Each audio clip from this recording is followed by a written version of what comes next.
공간은 있는데 은하들이 커지고 있는 거고 중간에 새로 만들어지고 있는 거야. 그래서 전체적으로 우주의 밀도는 일정하게 유지된다라고 하는 정상상태 우주론을 이야기를 한 거고, 그렇지 않다. 실제로 우주 자체가 커지고 있는 거다라고 하는 빅뱅 우주론. 빅뱅 우주론은 왜 그러냐면 예전엔 작고 작다. 그럼 우주 자체가 더 작았다는 걸 얘기하는 거잖아요. 우주 그쵸. 자체가 무한하다가 아니고 네. 물질만 멀어지는 것이 아니고 실제로 작았다를 주장하는 빅뱅 우주론으로 파가 갈리기 시작하는 겁니다. 네. 젊은 사람들은 뭐라고 얘기하냐면 아유 형님 인정하세요. 관측을 보세요. 이거는 결정된 게 아니라는 관측 결과가 있잖아요. 아인슈타인이 죽을 때까지 양자역학을 받아들이지 않은 이유가 바로 요겁니다. 상처받았어요. 그러면 스티븐 호킹은 이 네. 다중우주론에 대해서 어떻게 생각을 하고 있었어요? 이걸 싫어한 겁니다. 다중우주를 인정한 적이 단 한 번도 없다. 믿은 적이 없어. 이유가 있는 거예요. 양자역학의 대표적인 사고 실험 슈레딩거의 고양이에 의하면 우리가 관측하기 전까지 산재 속 고양이는 살아있을 수도 있고 죽었을 수도 있겠죠. 관측하기 전까지 산재 속 고양이는 살아있는 고양이와 죽어있는 고양이의 중첩으로 볼 수가 있겠죠. 이 논리를 기억하면서 다음 이야기를 집중해서 들어보시기 바랍니다. 우리가 살면서 겪는 다양한 경험의 순간을 관측한다라는 의미로 정의를 한다면 우리의 관측 행위는 있을 수도 있는 과거를 실존하는 과거로 만들어준다. 뭔 말일까? 무슨 이야기인지 정말 궁금하시죠? 오늘 관양창에서는요, 양자역학을 넘어선 양자 우주에 대한 이야기, 도대체 우리가 사는 우주는 왜 지금과 같은 모습을 하게 된 건지 우주를 향한 인류의 호기심을 다듬어가는 시간을 마련했습니다. 이독실 레이디 제인의 관양창! 안녕하세요. 과학으로 장난치는 게 창피해 레이디 제인. 네, 안녕하세요. 우리에게 과학이 필요한 시간 이독실입니다. 오래간만에 나왔습니다. 네. 슈레딩거의 고양이 단골 손님이죠? 야옹. 네, 양자역학도 이야기 나온 거 보니까 오늘 또 청취자 우리 구독자님들 사이에서 호불호가 많이 갈릴 것 같습니다. 맞습니다. 양자역학, 양자우주 너무 재밌겠다 이런 분들도 있는 반면에 저 아까 전에 독실님이 오프닝에서 한 얘기를 아직도 이해를 못했거든요. 대체 뭐 관측 뭐라고? 있을 수도 있는 과거를 실존하는 과거로 만들어준다고요? 관측행위가? 그러네요. 난 무슨 말인지 아직도 이해를 못했어. 이게 정말 어려운 주제거든요, 사실. 네, 맞습니다. 말 자체는 이해가 가면서도 그쵸. 우리가 상상하기 좀 어려운 부분들이 있는 거죠. 그렇죠. 하지만 이 과장창의 묘미는 아무리 우리가 이해하기 어려운 이론이라도 정말 쉽게끔 이해할 수 있게끔 이렇게 또 설명해주는 전문가가 있다. 누구지? 이독실이 있다. 예. 어느 우주인가 이걸 이해할 수 있는 나도 있다라고 생각하면서 다중우주까지 벌써 나왔습니다. 네, 맞습니다. 자, 오늘 과장창에서는 우리가 사는 우주는 도대체 왜 지금과 같은 모습을 하게 됐는지 그 호기심을 물리학적 시선에서 풀어보는 시간 한번 마련해 볼 텐데요. 네. 이거는 사실 왜 어떻게 하다가 지금 모습의 이 우주가 됐느냐. 이 질문은 정말 많은 분들이 역사적으로도 많이 해왔던 질문들이고 다양한 접근법들이 이미 나와 있잖아요. 맞습니다. 그냥 뭐 이렇게 생각할 수 있을 것 같아요. 이게 뭐가 문제냐. 질문을 봤을 때 우리가 사는 우주가 왜 이런 모습이냐라고 질문할 때는 반대로 이런 질문을 같이 해봐야 되는 거예요. 뭐가 문제인데? 뭐가 특별한데? 그냥 원래 그런 거잖아 라고 얘기할 수가 있거든요. 그런데 뭔가 문제가 있다라는 겁니다. 우리가 같이 꼭 이제 몇 가지는 내가 이해는 못하겠지만 동의하면서 가야 되는 요소들이 있는 것 같아요. 과학자들이 오랜 연구 끝에 밝혀낸 수많은 이야기들이 있는데 이거는 이게 뭐가 문제야 라고 쉽게 생각하기에는 사실 굉장히 기이한 것들이 많이 있더라. 그 중에 하나는 어떤 거냐? 우리의 우주는 생각보다 독특하다. 독특하다. 너무너무 독특하다. 어디가? 어떻게? 빅뱅 우주론이라고 하는 것은 우리 과장창에도 여러 번 다루지 않았겠습니까? 이 빅뱅 우주론으로 모든 게 설명된다라고 하기에는 몇 가지 함정들이 있는 거예요. 그래서 간단하게 먼저 이야기를 한번 해보자면 좀 이따가 60초 후에 공개하도록 하겠습니다. 좋습니다. 왜냐? 오늘은 저희가 20세기를 대표하는 아주 유명한 세계적인 물리학자죠. 스티븐 호킹의 시선으로 이야기를 한번 나눠볼까 하는데 이 와중에 이 시간의 기원이라는 요 책, 요 책이 스티븐 호킹 박사가 쓴 건 아니고요. 네. 토마스 헤르토흐라는 물리학자가 쓴 책인데 왜 굳이 이 책 이야기를 꺼냈냐? 네. 이분이 스티븐 호킹과 그 우주의 기원을 지금 오늘 주제잖아요. 우주의 기원을 찾겠다면서 20년 동안 같이 연구를 했어. 맞습니다. 스티븐 호킹이랑 같이 연구를 해온 분이기 때문에 그분 책을 가지고 오늘 주제를 풀어나가는데 좀 많이 좀 도움이 되지 않을까 그런 생각이 오늘 준비해봤습니다. 책에 관한 이야기를 잠깐 한번 해보자면 네. 시간의 기원이지 않습니까? 스티븐 호킹 박사의 가장 초대박을 친 베스트셀러 중에 하나가 우리 과장창을 듣는 분들은 다 알겠지만 뭐 호킹 복사를 알고 있습니다. 네. 그 블랙홀도 증발할 수가 있다, 사라질 수 있다라고 이야기합니다만 사실 시간의 역사가 초대박을 쳤죠. 시간의 역사. 그런데 이 시간의 기원은요, 간단하게 말씀을 드리자면 그거를 스스로 네. 내가 예전에 썼던 건 잘못 썼어. 내가 생각이 짧았어라고 스티븐 호킹 박사가 생각을 실제로 했었던 것 같아요. 그리고 그거를 사후에 이제 돌아가시기 전에 같이 공동 연구를 하면서 시간의 기원과 우주의 기원에 대한 연구를 하고 있었던 그 동료였던 네. 토마스 테르토흐에게 같이 이야기를 하면서 이제 내가 예전에 쓴 책은 좀 잘못됐으니까 좀 바꿀 때가 됐어. 새로운 책을 쓸 때가 됐어 라고 이야기를 했단 말입니다. 그런데 돌아가셨죠. 네. 그러니까 스티븐 호킹 박사가 쓴 책은 아닐 수밖에 없는 겁니다. 그렇죠. 지금까지 같이 연구하던 거를 출간을 한 건데 흥미로우면서도 호불호는 좀 있을 수 있을 것 같아요. 일단 어렵다. 어렵다라는 점에서 어떤 부분이 어렵냐면 네. 일단 우주론 전체를 훑는 용도로는 좋아요. 그런데 네. 베이스가 없으면 이해하기 어렵습니다. 이 사람의 주장이 이런 것이 있었다. 왜냐하면 이런 것 때문이다라고 하는데 증거는 좀 안 나와 있어요. 그냥 듣다 보면 이 A라고 하는 인물이 이런 주장을 했겠구나. 근데 B라고 하는 것이 이렇게 반박을 했겠구나 알겠는데 근데 왜 그렇게 됐고 그런 반박이 일어났지라고 하는 것을 파고드는 것이 사실 과장창이 하는 거 아니겠습니까? 근거, 증명 그렇죠. 이런 거 좋아합니다. 그런 부분들이 좀 빠져 있는 부분이 있다. 아. 그리고 뒤로 가면 약간의 철학책 같은 느낌이 좀 있어요. 근데 꼭 그렇게 끝나더라. 과학책들은 요즘에 트렌드인가 그게? 심지어 네. 마지막 장에 한나 아렌트가 나오거든요. 한나 아렌트 하면 우리가 다 알고 있는 그분의 가장 유명한 말이라든가 책은 악의 평범성이죠. 네. 아이히만에 대한 인터뷰를 하고서 했었던 거. 근데 그 철학자가 왜 우주에 관한 이야기를 하고 현대 과학 기술이 과학이 발달하는 것을 인간성 어떻게 만드는가에 대한 이야기가 나와 있어요. 네. 이런 걸 보면 제가 볼 때는 이런 단순한 과학이 아닌 우리 삶 전체에 대한 철학적인 질문들을 고민하고 있는 분들에게 하나의 방법을 제시하는 겁니다. 뭔가 우주에 대한 우리 존재와 뭐 원리와 이런 것들에 대한 어떤 고찰. 네. 뭐 이렇게 봐도 될까요? 어떤 분들은 그게 필요 없다고 하는 분들도 있을 수 있어요. 그래서 그런 거에 대한 의문을 제기하는 거 있죠. 하면은 그런 질문을 왜 하나? 의미 없는 질문이다라고 하는 분들도 있지만 제가 처음에 말씀드렸던 것처럼 이건 우리가 같이 동의하고 갔으면 좋겠다는 것이 우리 우주는 대단히 신기해요. 신기하다. 왜 이렇게 신기하게 되었는가는 질문이 의미 없는 질문이 아닙니다. 네. 그런데 누군가는 어떻게 생각할 수 있냐면 그런 질문 자체가 의미가 없어라고 하는 분들도 있다는 거죠. 하지만 그것이 정답은 아니다. 또한 스티븐 호킹 박사의 연구, 마지막 연구를 토대로 만든 이 책이 꼭 또 정답을 말하는 건 당연히 아닙니다. 네. 그렇기 때문에 이 부분은 유의하시되 저는 되게 흥미롭게 읽었습니다. 일단은 그 지금 말씀하신 게 굉장히 우리의 우주는 특이하다라고 말씀을 하셨는데 어떤 점에서 특이하다는 건지 그게 궁금해요. 생명체에게 어쩌면 이렇게까지 유리하게 되어 있을 수 있어요. 그러니까 그게 근데 참 여러분 지금 이제 이독실 씨가 네. 그런 거에 대해서 왜 궁금해하냐라는 사람들도 있다고 말씀하셨지만 네. 저는 반대로 왜 그게 궁금하지 않는지가 너무 궁금해요. 너무 정확합니다. 스티븐 호킹한테 비슷한 말을 한 거예요. 그걸 왜 궁금해하지 않고 어떻게 우주가 이런 모양인지 이렇게 미세 조정되었는지 그러니까. 어떻게 궁금하지 않을 수가 있냐. 자, 제가 말씀드려볼게요. 어떤 분이 이렇게 생각을 해요. 아니 그런 질문 자체가 너무 그러니까 쉬운 대답이 있다고 이야기를 하는 쉬운 대답 아니에요 절대로. 어디에 쉬운 대답이 있어요? 뭐 예를 들면 사실 공부를 많이 깊이 저도 이제 하지 않았지만 그렇게 하지 않은 분들이 할 수 있는 쉬운 방법은 뭐냐면 이렇게 오랜 시간이 지났잖아. 그리고 우주는 정말 넓잖아. 네. 그러니까 뭐 예를 들면 지구의 역사가 46억 년이나 되는데 그 안에서 여러 가지 일들이 일어나면 자연적으로 생명도 나타날 수가 있고 뭐 수많은 시행착오와 이런 것들을 겪으면서 결국에는 우연의 일치로 지금 이런 모습의 우주, 지구 생길 수 있다 충분히. 그렇죠. 그러니까 이렇게 그거에 대한 생각하는 거죠. 고민 자체를 너 그 질문 하는 이유가 뭐야?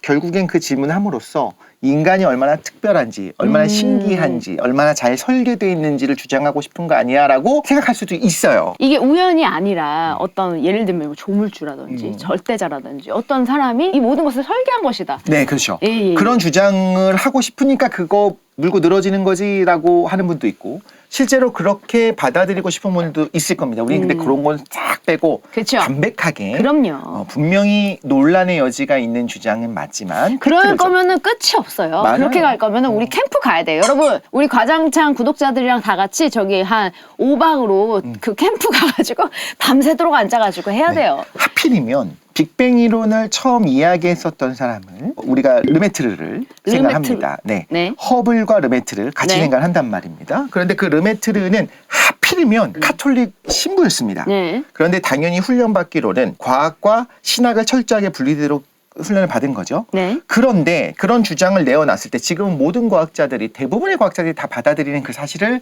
이야기했는데 그때 정상 상태 우주론을 주장했었던 프레드 호일은 반박을 하면서 하는 이유가 뭐였냐면 이 책에서 나오고 있습니다. 여러 가지 이제 말들을 가지고 어떤 네. 말을 했느냐. 야, 그런 주장하는 거 봐라. 결국엔 신 얘기하고 싶은 거잖아. 너희 그 종교가 우주의 시작이 있다. 최초가 있다. 누군가 만들었다. 이 말 하고 싶은 거잖아 하면서 그 이유로 반대를 했었다는 거예요. 그럼 빅뱅 이론을 받아들이지 않은 이유 자체가 어떤 원리적인 증거들 이런 거의 부족 때문이었을 수도 당연히 있지만 일단 처음에 싫었던 겁니다. 그러니까 그거에 대한 근거로 얘기한 거 아니야. 하필이면 또 그 주장을 했었던 그 과학자가 또 카톨릭 성직자였기 때문에 그런 이야기가 있었습니다. 그러면 우리가 오늘은 조금 다 내려놓고 그렇죠. 깊숙한 곳에 이렇게 생각해보자고요. 어쩌면 내가 이 이론이나 이 생각을 받아들이기 싫은 이유가 저 사람이 저런 종교 혹은 저런 성향이기 때문에 저 말을 하고 싶은 걸 거야 라고 하는 걸 좀 내려놓고 오늘은 얘기를 하자. 북클럽입니다. 변명이 아닙니다. 왜 네. 그러냐면 실제로 수많은 과학자들이 감론을박을 했던 내용들이 책 안에 소개가 되어 있어요. 네네네. 그래서 그걸 말씀을 드릴 건데 과장창을 이미 많은 분들이 보셨고 네. 그래서 이미 알고 계시지만 간단하게 정리를 한번 해볼게요. 빅뱅 이론이 어떤 거냐, 우주의 시작이 어떤 거냐부터 정리를 해야 될 것 같습니다. 당연하게도 네. 우주의 시작에 관해서는 관측을 해봤더니 1900년대 초반입니다. 우주는 정적입니다. 네. 우주의 크기는 작아요. 네. 별들을 봤더니 저 별까지의 거리를 도대체 어떻게 잴 수 있을까 여러 가지 고민을 해봤습니다만 네. 그때 이제 팩트만 말씀을 드리자면 우주의 크기가 뭐 커봐야 네. 몇만 광년도 안 되는 것 같이 느껴졌던 시대가 1900년대 초반입니다. 그때 아인슈타인은 이미 일반 상대성 이론을 냈어요. 네. 그러면서 이제 고민을 합니다. 자신이 만든 그 일반 상대성 이론을 보면 당연히 물질과 에너지가 있으면 시공간을 왜곡을 시키거든요. 네. 그런데 이제 아인슈타인이 냈었던 방정식은 국소적으로 적용이 되는 거예요. 네. 즉 여기에 물질이나 에너지가 있으면 이 근처의 시공간이 왜곡되는 겁니다. 우리가 네. 알고 있죠. 그래서 태양 주변에 빛이 네. 휘어지고 블랙홀 뒤에서 빛이 휘어진다. 왜냐하면 네. 그 중간에 시공간이 왜곡이 되니까. 네. 그런데 이걸 확장을 시켜서 우주 전체에게 적용을 시켜보면 어떤 일이 벌어지냐면 우주 전체에는 어쨌든 에너지와 물질이 가득 차 있잖아요. 네. 그럼 시공간이 왜곡이 되겠죠? 그래서 점점 작아져야 돼요. 네. 원래는. 너무 상식적인 겁니다. 중력밖에 없으니까. 그렇죠. 그런데 아인슈타인이 생각할 때는 그게 정상인데 우주가 정지한 것처럼 보이는 겁니다. 관측의 결과가 우주는 정지해 있는 거야. 그러니까 가까워진다는 증거가 없었어요. 그렇죠. 가까워진다면 마땅히 나타나야 되는 것들이 나타나지 않았어요. 네. 그래서 아인슈타인이 고민을 하다가 뭘 쓰게 되냐면 흔히 말하는 우주상수를 하나 집어넣습니다. 우주상수. 그래서 우주가 작아지는 거를 막게 하는 무언가가 있을 거다라고 생각해서 상수를 집어넣었어요. 네. 자, 여기까지가 왜 이런 일을 했느냐. 관측의 결과 우주가 정적으로 보였기 때문입니다. 네. 그런데 하필이면 아인슈타인도 하고 싶지 않았거든요. 우주상수를 집어넣은 지 얼마 시간이 지나지 않아서 뭐가 발견되느냐. 허블이 세상에 그 허블이 망원경을 만들어버렸어. 망원경을 관측을 했어. 예. 그랬더니 첫 번째 예? 안드로메다 은하가 얼마나 멀리 떨어지는지 관측을 해봤는데 그때 우리가 알고 있던 우주는 커봐야 몇만 광년인데 쟤는 100만 광년 이상 멀리 떨어져 있는 왜 이렇게 멀리 50만 갔지? 광년 이상. 네. 뭐 이제 관측의 정밀도가 떨어지니까 그러면 여기서부터 문제가 생기는 겁니다. 우리가 알고 있는 우주보다 훨씬 크구나. 첫 번째 이걸 알았어요. 원래 컸나 보다. 원래 컸나 보다. 저거는 우리 은하 안에 있는 것이 아니라 우리 은하가 아닌 외부 은하라고 하는 것이 존재하는구나라는 거 알았어요. 이제 네. 우주가 확 커진 거죠. 두 번째 어떤 걸 발견하게 되냐면 대부분의 은하들이 멀어지는 걸로 보이는데 심지어 멀리 있는 은하일수록 더 빨리 멀어지는 걸로 보이는 거예요. 멀어지는 건 어떻게 알아내냐면 우리가 이미 익숙하겠습니다만 적색편이 적색 네. 이동을 가지고 네. 발견합니다. 멀어지게 되면 레제님의 목소리가 저는 다르게 들립니다. 낮아지게 들려요. 네. 가까워지면 높아지게 들리고요. 네. 이런 삐뽀삐뽀를 들으면 알죠? 그쵸. 삐뽀삐뽀삐뽀 이렇게 떨어지지 않습니까? 극단적이긴 하네요. 극단적이네요. 예, 예. 네. 그래서 봤더니 멀리 있는 은하일수록 더 빨리 멀어지더라는 거예요. 그럼 상식적으로 그럼 작년에는 재작년에는 100만 년 전에는 1억 년 전에는 조금 더 가까웠을 거다. 그렇죠. 우주가 작았을 거다. 여기까지 이제 발견하는 겁니다. 그러면 팽창하고 있다. 팽창하고 있다. 프레드 윌도 당연히 받아들여요. 네. 자, 일단 첫 번째로 뭘 받아들이냐면 팽창하는 걸 부정하는 사람 아무도 없습니다. 이거는 관측이 됐기 때문에 맞습니다. 빼박입니다. 네, 팽창하고 있는 건 당연하죠. 그럼 과거엔 점점 더 작았을 거다.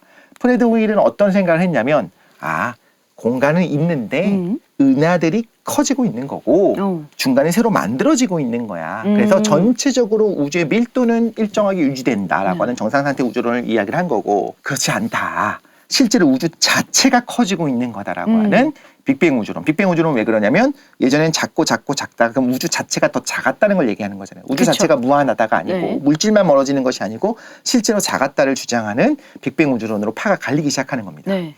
근데 일단 아인슈타인 말씀을 좀 드려볼게요. 아인슈타인 이걸 발견을 한 걸 알고 네. 뭐라고 이야기를 하냐면 흥미로운 걸 말씀드릴게요. 자신의 우주 상수가 필요 없는 걸 알았어요. 왜냐하면 우주 상수를 왜 집어넣었다고요? 정상 상태를 유지해야 되니까. 근데 정상 상태가 사실은 아니잖아요. 아니었죠. 네. 팽창하고 있었잖아요. 네. 작아지든 팽창하든 움직이기만 하면 사실 아인슈타인이 얘기했었던 방정식이 맞았던 거고 초기 조건이 뭐냐에 따라서 우주가 커질 수도 있고 작아질 수도 있었던 겁니다. 네. 르메트르도 그 얘기를 하고 싶었고 주변에 그걸 이야기하고 있는 과학자가 몇몇이 있었는데 아인슈타인은 무시했었습니다. 그냥 뭐 그런가 보다. 그리고 말도 안 된다. 왜냐하면 팽창하고 있다는 건 과거에 작았다는 거고 뭘 느껴지게 한다? 흔히 말하는 그러니까 서양에서는 그게 굉장히 중요합니다. 기독교에서 말하는 창조의 순간을 말하는 것처럼 느껴지니까 불편한 겁니다. 일단. 네. 그래서 이제 배제했던 게 있죠. 그런데 문제는 실제로 움직일 수 없는 증거를 발견하죠. 그래서 이제 허블의 초대를 받아서 천문대 윌슨산 천문대를 한 바퀴 탁 돌아봅니다. 네. 그러고서 마지막에 기자회견을 해요. 기자회견을. 네, 그 우주상수 공식적으로 철회하고 내가 틀렸다는 걸 인정하겠다. 아, 어떨 것 같아요, 기분이? 정말 사실은 쉽지 않은 거죠. 그리고 우리가 그동안도 이제 많은 일화들과 이런 것들에 비추어 봤을 때 네. 과학자로서 본인이 했던 이제 어떤 주장과 이론을 한번 이렇게 뒤엎는다는 거, 이렇게 좀 철회한다는 거, 수정한다는 거 정말 쉬운 일이 아니잖아요. 근데 나는 어땠을 것 같냐면요. 사실 그 말 하면서도 좋았을 것 같아요. 기뻐? 왜 그러냐면 진짜 내가 유도해낸 방정식은 완벽했거든요. 아, 사실은 그쵸. 나는 틀리지 않았다. 난 틀리잖아요. 그럴 줄 알았어. 근데 관측의 결과가 정지에 있다니까 어쩔 수 없이 쓴 거였어요. 쓰면서도 아인슈타인 싫어했어요. 아우 내 아름다운 방정식이 더럽혀졌어. 뭐 이건 좀 오바지만 이런 생각을 했단 말이에요. 그냥 억지로 그냥 했던 건데 알고 보니 이게 필요가 없는 맞아. 거였고 역시 난 맞았어. 난 틀리지 않았어. 네. 그런데 자 여기서 좀 말씀을 드리면 아인슈타인이 평생 이게 상처로 났습니다. 뭐가 상처냐면요. 내 정신세계, 내 사유로 유도해낸 방정식, 여기도 나오는 그 방정식이 완벽했는데 외부에, 관측에 따라 달라질 수 있는 그 관측의 결과에 억지로 맞추려고 하다 보니까 내가 틀렸네, 망신이었네, 앞으로는 절대로 관측의 결과를 내 생각이 더 옳아. 관측의, 불완전한 관측의 결과를 여기다 집어넣지 않을 거야.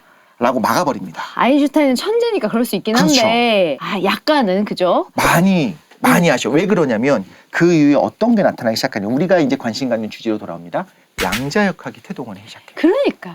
근데 양자역학은 뭐냐면요. 슈레딩거의 고양이 자체가 이제 많은 분들이 아시겠지만 이건 사실 사고 실험이에요. 네. 야 이게 말이 되냐. 얘는 살았거나 죽었거나 둘 중에 하나지. 그런데 코펜하겐 학파가 젊은 사람들은 뭐라고 얘기하냐면 아유 형님 인정하세요. 관측을 보세요. 이거는 결정된 게 아니라는 관측 결과가 있잖아요. 아인슈타인이 그렇죠. 죽을 때까지 양자역학을 받아들이지 않은 이유가 바로 요겁니다. 상처받았어요. 관측이라는 것에 대해서 이제 본인이 네. 이제 상처를 받은 거죠. 이게 관측. 트라우마가 생긴 거야. 맞아요. 그런 거에 대해서. 잘 이해는 못하겠지만 관측의 결과를 받아들이면 되는 게 양자역학인데 아인슈타인은 그 관측의 결과를 믿었다가 내 완벽한 사유가 틀려졌던 경험을 했잖아요.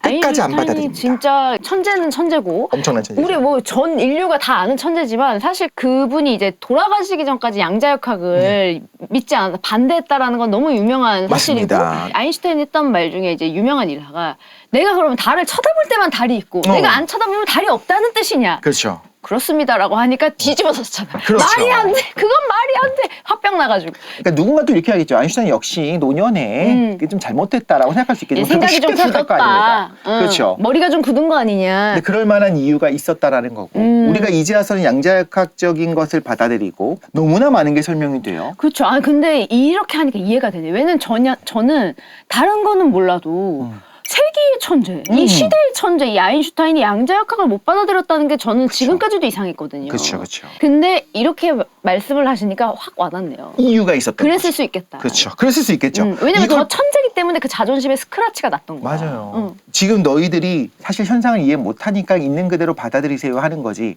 사실은 숨은 변수가 있을 거야. 아직은 우리가 모르는 뭐가 있을 거라고 생각했던 걸 이해할 수 있다는 거죠. 하지만 여기서 어쨌든 양자역학이 태동이 되고 아인슈타인이 받아들이는 거와 별개로 과학자들 사이에서는 이제 양자역학이 퍼져나가고 당연한 결과로 받아들이기 시작합니다. 물론 해석은 여러 가지가 있을 수 있어요. 우리가 네. 다음 시간에 또 다뤄보겠습니다만 네. 언젠가 코펜하겐 해석도 있고 뭐 여러 가지 다세계 해석도 있을 음. 것이고 홀로그램 우주론도 있고 여러 가지 해석들을 하게 됩니다. 네. 자, 그래서 뭐 인융슬리 실험부터 시작해서 우리가 여러 가지를 얘기하지 않습니까? 네. 그런데 핵심은 일단 여기까지는 양자역학인 거고 양자역학이 어떤 건지 우리가 가닥은 잡고 있어요. 네. 다시 우주로 돌아올게요. 우주. 우주가 팽창하더라. 네. 그 팽창의 증거로 우리가 봤었던 여러 가지가 있는데 첫 번째가 우리로부터 멀어지고 있다라는 거였고요. 네. 두 번째가 우주 배경 복사라고 우리가 교과서에서도 나왔고 달달 외웁니다. 자, 다음 중 빅뱅 우주론의 증거가 아닌 것은 그 정도로 이거는 그쵸, 외우는 그쵸. 거예요. 그래서 우주 배경 복사라고 하는 것이 발견이 되고 실제로 코비 위성과 WMAP 위성을 통해서 나중에 확실하게 발견해냅니다. 기가 막힙니다. 우주 배경 복사는 뭐냐? 모든 우주 사방에서 어떤 마이크로파가 감지가 되는 거예요. 네. 원래 있지라고 하는 건 너무 쉬운 해석인 거고 왜 있냐는 거예요. 어디서 시작됐어? 그러니까 왜 그게 있어? 그런데 실제로 계산을 해봤더니 정말 한 점에서 모여서 만약에 빅뱅이 일어났다면 처음에는 온도와 압력이 너무 높은 말도 안 되는 특이점에서 시작해서 시간이 지나게 되면 온도가 너무 높으니까 그때까지는 빛이 움직일 수는 없어요. 네. 플라즈마 상태니까. 그런데 어느 정도 시간이 지나서 38만 년이 지나면 우주의 온도가 떨어지게 됩니다. 네. 그러니까 작을 때는 불덩어리였다가 쉽게 말해서 커지게 되면 어느 정도 식어가면서 어느 순간 일순간에 우주가 확 개거든요. 그 우주의 맑게 갬이라고 이야기를 합니다. 네. 우주가 개었어요. 그때 그 빛덩어리 광자들이 우주가 계속 팽창하고 있는데 지구로 계속 오고 있는 거예요. 사방팔방에서 그때의 그 빛덩어리들이 아직도 네. 오고 있는 거예요. 그런데 그게 우주가 커지다 보니까 파장이 팽창하는 거죠. 네. 그 안에 있는 게. 그러다 보니까 복사선을 관측할 수 있는 것이 우리가 우주 배경 복사라고 하게 되는 거죠. 네. 그 우주 배경 복사가 왜 있느냐? 저 이 부분이 이제 우리가 관심 가져야 되는 거예요. 왜 있느냐라고 얘기할 때 왜 없어야 되라는 질문을 우리가 반드시 해야 돼요. 그렇죠. 정상 상태 우주론에 의하면 그런 우주 배경 복사 있을 이유가 없는 거예요. 그렇죠. 그런데 왜 어떤 마이크로파가 왜 있느냐라고 한다면 아마도 과거에 더 뜨거웠을 거고 불덩어리였기 때문일 거다라고 이야기를 하는 것이 맞다라는 거고 자, 이게 빅뱅 우주론입니다. 아무 문제가 없는 것 같은데 자세히 살펴보니까 너무 이상한 문제들이 발견되기 시작했어요. 뭐가 이상하다는 거죠? 첫 번째, 네. 우주상수가 있습니다. 아인슈타인은 없는 줄 알았는데. 잠깐만. 사실, 원래 없었잖아. 없었는데요. 있었습니다. 됐다가 갑자기 다시 없었습니다. 자, 정리하자면 우주상수는 없어도 되는 거였어요. 아인슈타인에 의하면. 네. 그런데 우주가 정적이기 위해서 필요해서 집어넣었었다가 정적이지 않고 동적으로 팽창하는구나 하니까 뺐습니다. 네. 아인슈타인이 한 건 여기까지예요. 그쵸. 그래서 지금 보니까 우주가 가속 팽창을 하더라. 그냥 팽창이 아니고. 점점 팽창도 더 빨라지더라. 그럼 이걸 어떻게 해석할 거냐? 바깥으로 밀어내는 뭔가 힘이 있다는 거예요. 그렇죠. 중력은 무조건 당겨야 되거든요. 그럼 밀어내는 힘이 도대체 뭘까 생각했을 때 그게 옛날에 아인슈타인이 생각했던 우주를 지탱할 수 있도록 만들었었던 그 상수에 해당하는 무언가가 우리 우주에 있구나라는 걸 알아내고 암흑 에너지라고 우리가 흔히 얘기하는 네. 그 우주 상수를 집어넣어버린 겁니다. 어. 자, 그런데 핵심은 이겁니다. 첫 번째. 그러면 이제 우주 상수가 어느 정도 되느냐를 봤더니 너무 미세하고 0에 가까울 정도로 말도 안 되게 적은 값이 있어요. 근데 그게 있어야 해요. 아, 없으면 또 안 돼. 네. 지구가 만들어지고 태양이 만들어지려면 우주 전체의 질량이랄지 우주의 곡률이랄지 네. 우주의 팽창 속도랄지 이것들이 너무나 정교해야만 해요. 얼마나 정교해야 되냐면 빅뱅의 순간에 어떤 상수들이 터져 나오잖아요. 네. 그 상수들이 결정이 그 순간에 된단 말이에요. 왜 하필이면 이런 정교한 값을 갖게 되었는가? 라고 질문이 나올 수밖에 없게 되어 있었던 겁니다. 네네네. 저희가 지금- 처음에 질문했던 거죠. 네. 우주가 왜 이 모양이냐라고 했을 때 그 이 모양이 뭐냐면요. 우주가 그냥 랜덤하게 만들어진 게 맞는데 말도 안 되게 일단 우주가 평평하고요. 어떤 물리량들의 값들이 사람이 출현을 해서 은하계가 만들어질 수 있는 것조차 신기한 거예요. 그렇죠. 누가 마치 이렇게 정교하게 만들어 놓은 것처럼. 네. 그리고 어떤 값들은 미묘하게 비슷하거나 똑같기도 하고 네네. 우연의 일치라고 하기에는 네. 예를 들어서 그냥 저랑 독실님이 그냥 이렇게 우연히 이 책상 위에 딱 앉았는데 이 책상 모서리로부터 독실님까지의 거리와 제가 앉은 거리가 정말 센치까지 똑같은 거예요. 근데 그건 정말 우연이지만 그럴 우연이죠. 수도 있다라는 거. 그죠. 근데 그런 우연들이 미묘한 말도 안 되는 우연들이 겹치고 겹쳐서 지금의 우주가 됐다라는 게 맞아요. 저 같은 이제 범인들이 생각할 때는 그게 무슨 어떻게 불가능은 아니지. 우리가 있으니까. 그냥 여기에서 끝이거든요, 저희는. 맞습니다. 네. 그러니까 우주가 시작을 했어요. 시작할 때 상수들이 결정이 돼요. 근데 왜 하필이면 예를 들면 양성자의 질량이 왜 그만큼이냐. 충성자의 질량은 왜 그만하고 왜 속도는 요렇게 되고 에너지는 이렇게 세팅이 돼 있느냐. 얘가 아무 에너지가 지금보다 조금만 컸으면 어떻게 됐을 거냐면 조금만 정말 조금만 컸으면 은하가 형성될 수가 없이 다 확 날아가요. 아까 말씀드린 것처럼 아노메 에너지는 우주를 팽창하게 하는 힘입니다. 이게 더 컸으면 빠르게 확 하고 팽창해 버리니까 물질이 모여야 핵융합을 시작하고 별이 되고 은하가 되잖아요. 모이지를 못해요. 근데 그러면 그 여러 가지 그 우리 도르마모처럼 말이죠. 경우의 수 같은 것을 따져본다고 했을 때 정말 많은 그 경우의 수가 있잖아요. 맞습니다. 그 우주가 탄생하는 시점에. 근데 지금 우리의 우주는 우연의 일치다. 우연으로 만들어진 건데 네, 말씀하신 것처럼 아예 그냥 다 날아가면서 우주 자체가 존재하지 않는다. 뭐 예를 들면 행성이 존재하지 않아. 은하가 없어. 이런 경우에는 우리도 없잖아, 사실은. 그렇죠. 그렇기 때문에 우리가 지금 그 우주를 겪지 못하고 있는 거고 지금은 우연에 모든 것들이 겹쳐져서 지금의 우리가 있는 것이고 그런 거 아닐까요? 그렇게 해석할 수 있죠. 네. 그런데 이제 질문은 그래도 남는 것 같아요. 왜 상수가 조금만 날아가면, 그러니까 확률을 생각했을 때 안 될 확률이 훨씬 높았거든요. 그렇죠. 그러니까 이렇게 질문 한번 해볼게요. 로또를 사십니까? 가끔 삽니다. 3주에 걸쳐서 3번 샀는데 3번 다 1등이 된 거예요. 말이 안 되잖아. 이상하잖아요. 어떻게 이런 이상하지. 일이. 이상하지. 하지만 있을 수 없는 일은 아니라는 거예요. 그렇죠. 한 번은 로또 1등할 확률이 네. 814만 분의 1인가요? 네. 그 정도가 3번이 겹칩니다. 네. 말도 안 되는 거예요. 그때 이제 질문을 하는 거죠. 야, 이렇게 낮은 확률이 어떻게 3번 연달아 내가 될까? 이거 뭐 누가 그 몰래 카메라 하는 거 아니야? 그렇지. 그게 정상이죠. 이게 가장 합리적인 의심이다.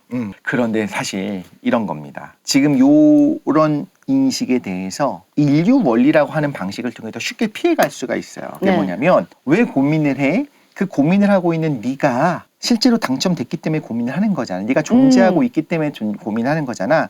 우리 인류가, 우리 우주가 어떻게 이렇게 미세 조정이 되어 있느냐. 미세 조정 우주에 대해서 고민하는 것 자체가 인류가 있으니까 그런 생각을 하는 거야 라고 설명을 할 수가 있어요. 제 말이 그 말입니다. 근데 그게 그 설명 하나로 맞아 모든 게 명쾌해졌어. 그건 더 이상 아니죠.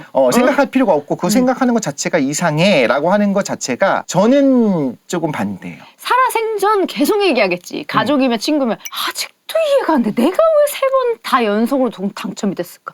정말 신기하지 않니? 만날 때마다 그 얘기 평생 하지. 맞아요. 네. 근데 스티븐 호킹 박사는 우리가 이제 같이 공유를 하고 이해해야 되는 것이 무신론자입니다. 당연히 네. 어떤 인격을 가진 신을 집어넣는 걸 극혐하는 분이에요. 네. 그런데 이 스티븐 호킹 박사가 아까 레진이 말씀하셨지만 똑같은 얘기를 한 거예요. 아니 우주가 어떻게 이 모양인지 궁금하지가 않아? 아니 인류 원리도 다 해결이 됐는데 뭐 아직도 그런 얘기를 하고 있어? 왜 우주가 미세 조정된 걸 가지고 이상하다고 얘기해라고 하는 거는 고민을 충분히 안 해봤기 때문에 나오는 반응일 수도 있다. 네. 자, 그럼 어떻게 해결하느냐 이겁니다. 양자역학적인 해석일 수도 있고 그냥 다양한 여러 가지 해석이 있을 수 있는데 그중에 하나 제일 쉬운 것이 평행우주가 많다는 겁니다. 평행우주. 혹은 다중우주라고 할 수도 있어요. 지금 우리가 번역을 할 때 이제 다중우주로 더 많이 하는 거예요. 다중우주로 해결을 합니다. 그게 네. 무슨 말이냐면 우주가 여러 개예요. 하나가 아닙니다. 네. 그러면 자 예를 들어 볼게요. 우주 상수가 어떤 특정 값 미여야지만 이렇게 인류는커녕 별이 만들어질 수 있으려면 가질 수 있는 그 확률이 굉장히 적은 확률이 있었어요. 네. 하필이면 그 값이 된 거예요. 다중우주에 의하면 엄청나게 많은 우주가 동시다발적으로 또 만들어지고 계속 있다는 겁니다. 그럼 그 중에서 네. 예를 들면 이겁니다. 인류가 이제 80억이에요. 80억 명이 전부 다 로또를 사요.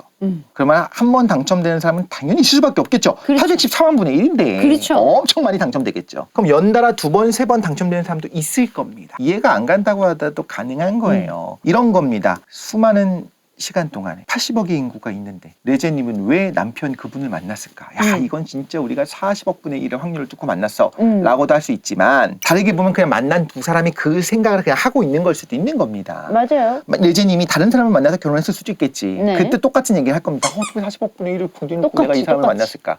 그러니까 이건 아무런 문제가 없다라고 하는 해석도 있을 수가 있고 그것이 일반적으로 우리가 인류 원리로서 인류가 있으니까 고민하는 거다. 우주는 정말 많은 다중우주가 있는데 그중에 인류가 있는 우주는 되게 적고 인류는커녕 별이 안 만들어지는 우주가 대다수인데 별이 있는 우주도 적고 그중에 인류가 있는 우주는 굉장히 적어요. 만약에 우리가 다중우주를 바깥에서 볼 수 있으면 너무나 많은 우주들이 텅 비어있거나 불덩어리거나 별이 없거나 지적인 생명체가 없는 우주가 대다수겠죠. 그중에 우리는 가장 잘 살아남은 우주. 그죠. 그 우주에 있는 겁니다. 그럼 여기 있는 사람이 야 이렇게 높은 확률을 뚫고 이렇게 적은 확률인데 어떻게 이런 우주가 가능할까라고 고민하고 있는 것뿐이다 라고 해석을 하면 해결이 돼요. 제가 그 다이소에서 파는 씨앗을 사가지고 흙에 무작위로 팍 뿌렸어요. 왜냐면은 그 찾아보니까 잘 안 핀대. 그래가지고 엄청 많이 뿌렸어요. 그러니까 어떤 건 피어오르고 어떤 거는 그냥 묻어 있잖아요. 네네. 그런 거죠. 맞습니다. 정말 수많은 우주 씨앗 중에 피어오르는 정말 운이 좋은 발화하는 게 있는가 하면 그죠? 그냥 주는 거 훨씬 많아요. 맞아요. 그런 말씀을 지금 해주신 건데 그러면 스티븐 호킹은 이 네. 다중우주론에 대해서 어떻게 생각을 하고 있었어요? 이걸 싫어한 겁니다. 다중우주를 인정한 적이 단 한 번도 없다. 믿은 적이 없어. 이유가 있는 거예요. 자, 다중우주로 해결이 돼요. 그래서 인류 원리로 해결이 되는데 말이 그러려면 되잖아요. 뭐가 있어야 되냐면 네. 우주가 그렇게 많다는 증거가 있어야 되는 거예요. 그건 그렇죠. 증거가 없습니다. 근데 수학적으로 가능하잖아라고 하면은 모든 게 편리하게 해결되니까 네. 스티븐 호킹 박사가 제일 싫어했던 건 이겁니다. 야, 그거 너무 편리하게 해석하는 거 아니니? 만약에 그렇게 해버리면 그러니까 우주가 무지하게 많잖아요. 그러니까 우리가 이런 우주인데 살고 있으니까 고민하는 것뿐이니까 고민하지 맙시다. 이거는 과학이 가지고 있는 아주 중요한 역할이 있거든요. 예측을 할 수 있게 만들어요. 근데 예측을 못하게 만든다는 거예요. 그렇죠. 그냥 그래? 우리가 하필이면 이런 우주에 사는 게 너무 신기한데 신기한 게 중요한 게 아니라 왜 이렇게 조정되어 있을까요? 이제 신기함을 뺄게요. 네. 그걸 가지고 고민하고 평생 고민하고 있었던 스티븐 호킹에게 누군가 너무 쉽게 말하는 겁니다. 우주가 되게 많나 보지. 그 중에 하나에 우리가 살고 있나 보죠. 얼마나 화가 났을까. 그럼 많다는 증거를 대봐라고 했을 때 증거는 못 돼요. 하지만 말은 돼. 그러면 오케이 받아들이는 건 있을 수 있어. 아주 낮은 확률이지만 0은 아니잖아. 네. 하지만 그걸 받아들이면 물리학자들이 뭐 하는 거야? 뭐하러 이런 연구를 해? 앞으로 예측할 수도 없고 그냥 우리 우주가 그렇게 생겨먹었구나. 증명하면 되잖아요. 증명 못합니다.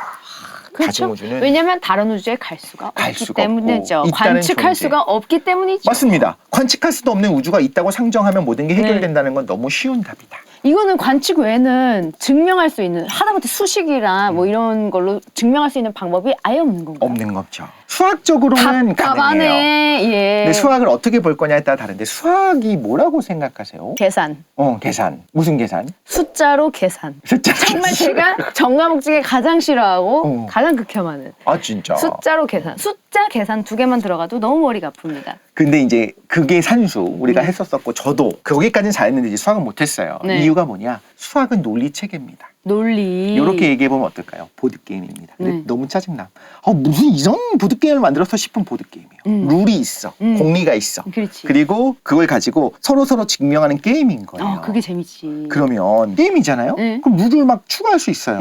2개의 차원에서 성공한다면 3개, 4개, 5개, 10개, 20개로 확장하는 거는 문제가 없어요. 게임이니까.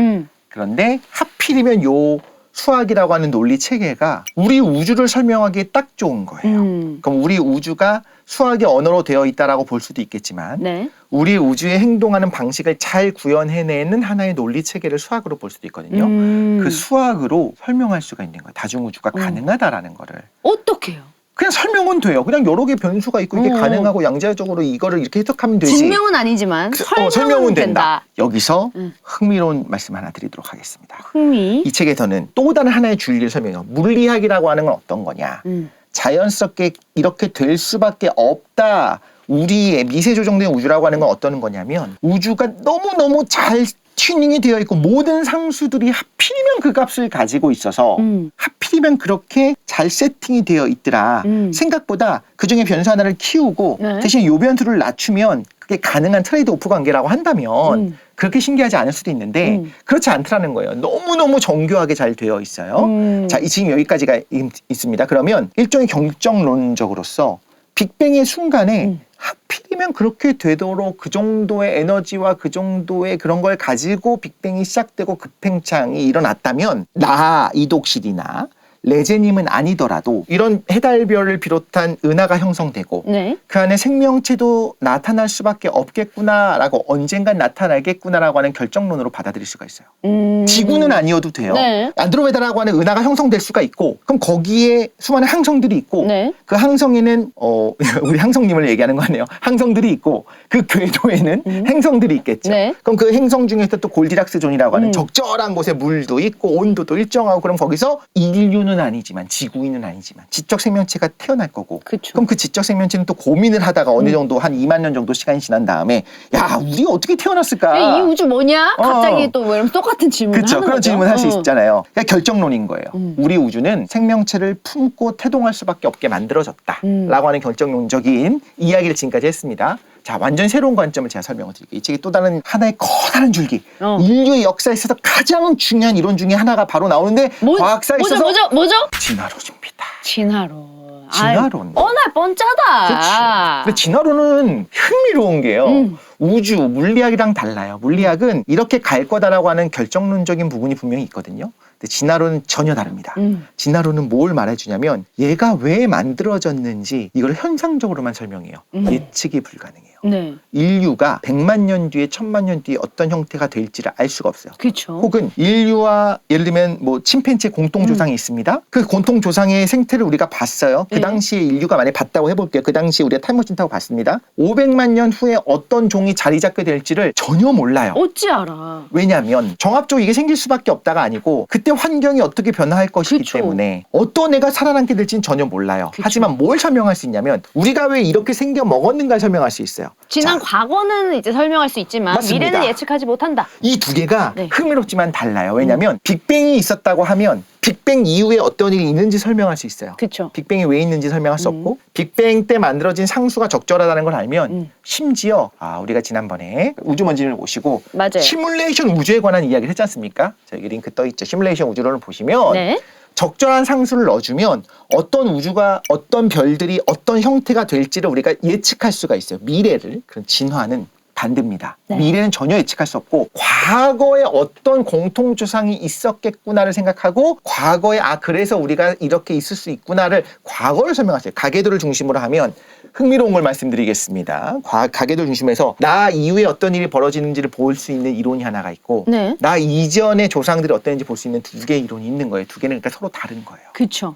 그럼 우리가 진화론을 받아들이지 않는 생물학자는 없을 거라고 봐요. 그럼 그 진화론자들에게 이런 질문을 해봤자 소용이 없는 겁니다. 앞으로 5억 년 뒤에 어떤 종이 우세종이 되어서 지구를 지배할까요? 혹은 뭐 곤충의 미래에 인간은 어떻게 어떻게 변화할까요? 될까요? 이런 거는 전혀 갈로아님을 모셔도 벌이 5억 년 뒤에 어떤 모습이 될까요? 모릅니다. 지금 이런 말씀을 지금 하시는 이유가 뭔가요, 근데? 그러게요. 그걸 바로 통합하면서 예. 우주가 진화되어가는 형태로 지금 우리가 된 거다. 다중우주 너무 터무니없다.